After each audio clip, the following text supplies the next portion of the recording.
What's up guys, balik lagi di program Shoepedia dari Shop, program yang bakal ngebahas tentang semua dunia persepatuan mulai dari teknis, culture, desain, custom, dan lain-lain. Bareng gue Erik yang bakal nemenin lo 10-15 menit ke depan, so siapin cemilannya. Pasang handsfree, simetriskan posisi rebahan, kencangkan celana Anda.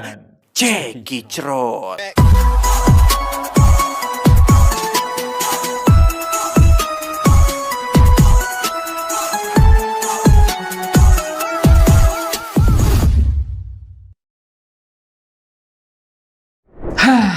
Gak kerasa ya, udah mau bulan Juli lagi nih. Intinya udah 6 bulan berjalan alias setengah tahun.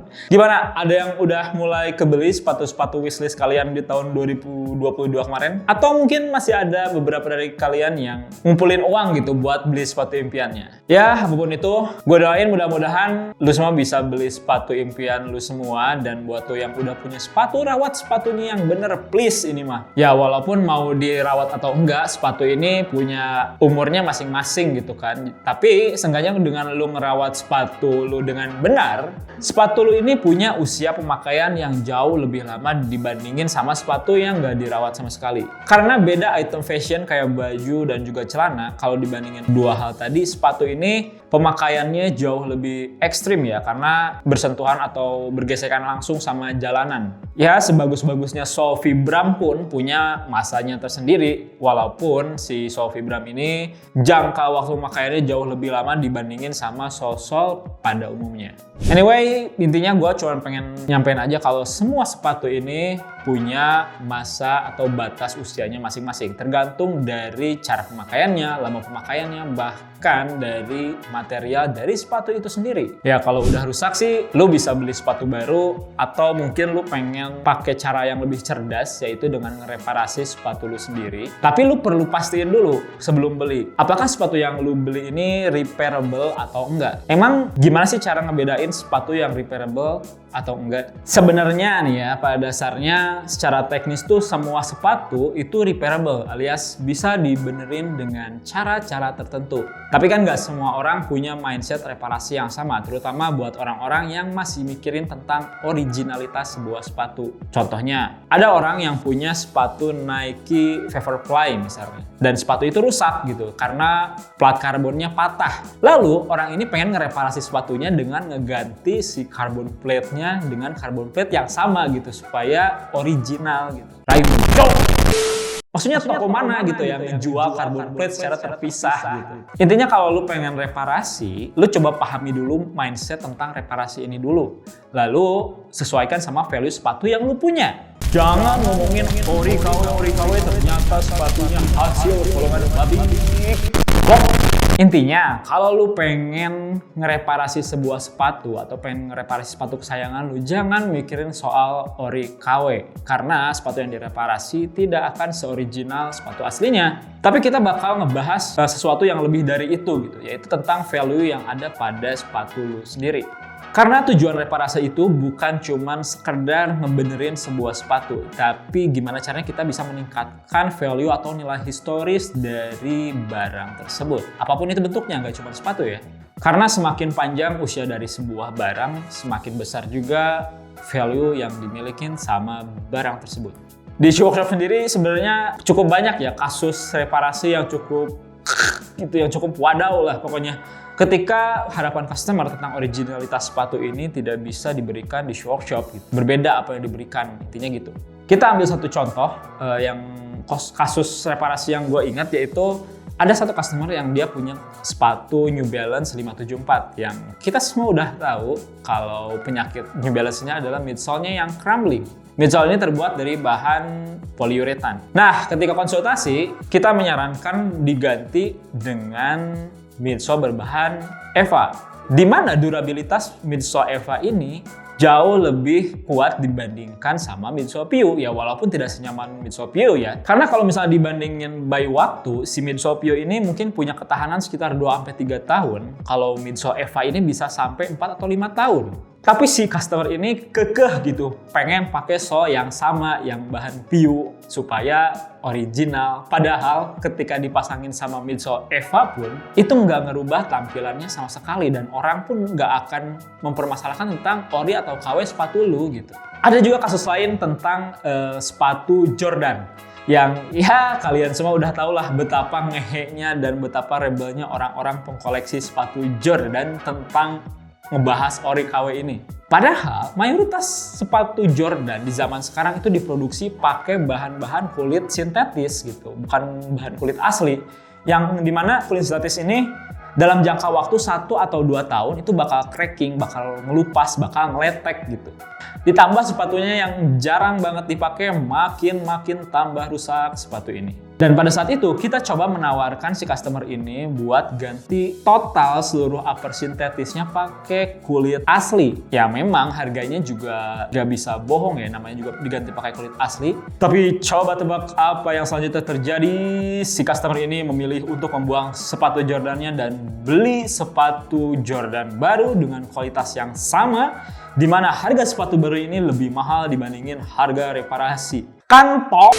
Ya, orang-orang memang kadang-kadang terlalu berpikir berlebihan tentang originalitas ini. Dan orang-orang yang begini yang bikin sampah sepatu rusak makin hari makin tumpuk. Pengen ngasih tahu aja buat kalian yang pengen beli sepatu baru mungkin ya. Stop beli sepatu cuman gara-gara FOMO, gara-gara tren, gara-gara skena-skena nggak jelas. Belilah sepatu yang kualitasnya itu berbanding lurus sama harga yang lu bayarin. Percuma kan ketika lu beli sepatu dengan harga yang mahal-mahal dengan anggapan sepatu ini punya value yang tinggi karena lagi tren, tapi kualitasnya bobrok. Alhasil cuma bisa dipakai kurang dari 1 atau 2 tahun mungkin, I don't know. Gue kasih contoh lain deh.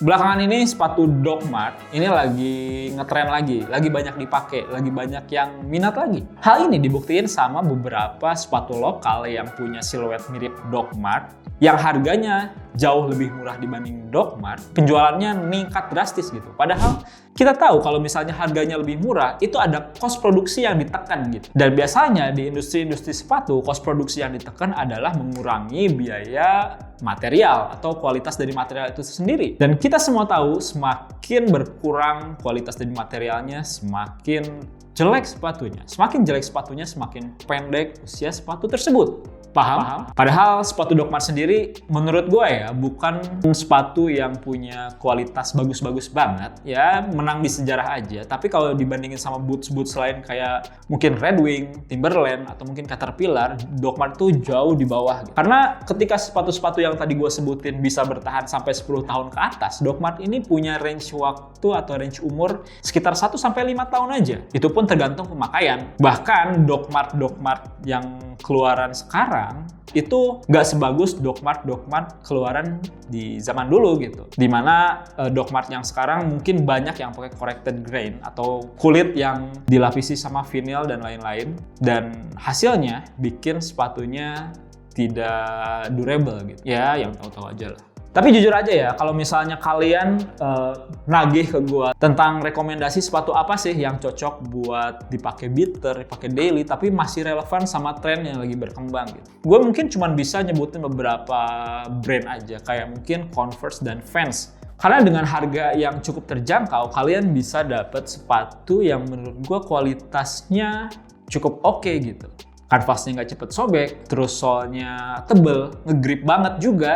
Mungkin permasalahan utamanya ada di bagian foxing yang depannya itu pun karena sering ditekuk gitu, karena jadi daily beater. Bahkan gue dengar beberapa tahun terakhir si Converse dan Vans ini juga udah ngakalin bagian foxingnya ini pakai teknik double layer foxing supaya nggak gampang ngelupas kayak kasus-kasus sebelumnya. Intinya dengan kualitas seperti itu, lu bisa dapet sepatu yang umurnya cukup panjang antara 3 sampai 6 tahun, mungkin bahkan ada yang lebih. Dengan harga Converse dan Vans yang kita tahu kita bisa beli mereka di harga 600-700 ribuan untuk brand luar ya. Tapi buat kalian yang pengen brand lokal, alternatifnya mungkin bisa beli Ventela. Anyway, gue ngomong begini juga bukan mungkin dianggap sok tahu atau gimana, enggak, tapi ya karena pengalaman gue buat ngurusin sepatu-sepatu rusak yang masuk ke workshop gitu. Jadi gue tahu teknis-teknis beberapa sepatu yang punya penyakit yang sama gitu. Kayak yang tadi gue sebutin, NB dengan midsole crumblingnya, atau Jordan dengan cracking uppernya dan lain-lain. Itu udah lumrah lah, hal yang lumrah di workshop ini. Anyway, buat lo yang pengen ningkatin value sepatunya dengan cara ngereparasi sepatunya, bisa langsung klik link yang udah gue taruh di kolom deskripsi di bawah dan tinggal konsultasi aja sama customer service kita gratis. Lu bisa repaint, lu bisa reglue, lu bisa ganti sole, lu bisa ganti upper, bahkan lu bisa custom sepatu lu sendiri. Dan kalau lu pengen reparasi sepatu dimanapun ya, bukan cuma di workshop doang, jangan pernah mikirin tentang ori KW. Karena di tempat reparasi itu kita udah ngebahas lebih jauh daripada hal originalitas. Intinya tentang value yang ada di sepatu lu. Mau semahal apapun atau semurah apapun sepatu lu, value yang tinggi kayak misalnya sepatu warisan atau sepatu pertama yang dibeli pakai gaji sendiri, it deserve to repair gitu. And it deserve to be repaired and bring back its memories gitu. Karena permasalahan ori KW di zaman sekarang, menurut gue ya, itu udah nggak serelevan di zaman sebelumnya. Alias subjektif banget. Contohnya ya, ketika lu pakai sepatu KW, tapi lu adalah orang yang punya status sosial yang tinggi, orang-orang bakalan mikirin sepatu lu, oh sepatu ori, sepatunya keren, karena orangnya juga keren. Begitupun sebaliknya, ada orang-orang yang mungkin dia bela-belain beli sepatu ori, tapi dia nggak punya status sosial yang tinggi. Orang-orang mungkin bakalan cenderung ngeremehin, nganggap sepatunya KW, bahkan nggak peduli sama ori KW sepatunya gitu kan. Intinya dari gue, dari semua pembahasan ini, jangan pernah beli sepatu cuman gara-gara FOMO, tren atau ikutan skena-skena gak jelas itulah. Belilah sepatu yang lu merasa cocok sama persona lu, dan juga kualitas yang diberikan harus sesuai sama harga yang lu bayarin. Semakin lama lu pakai sepatu itu, maka semakin besar pula value yang lu dapetin dari sepatu tersebut. Ada yang mau komen atau mungkin diskusi sama gua tentang sepatu-sepatu ori KW ini, bisa langsung tulis pendapat kalian di kolom komentar. So, sekian pembahasan gue di program Shupedia kali ini. Jangan lupa subscribe channel kita dan nyalakan lonceng notifikasinya supaya kalian gak ketinggalan video-video baru dari kita. Like dan share video ini jika bermanfaat. Gue Erik pamit undur diri, sampai ketemu di video Shupedia berikutnya. Adios!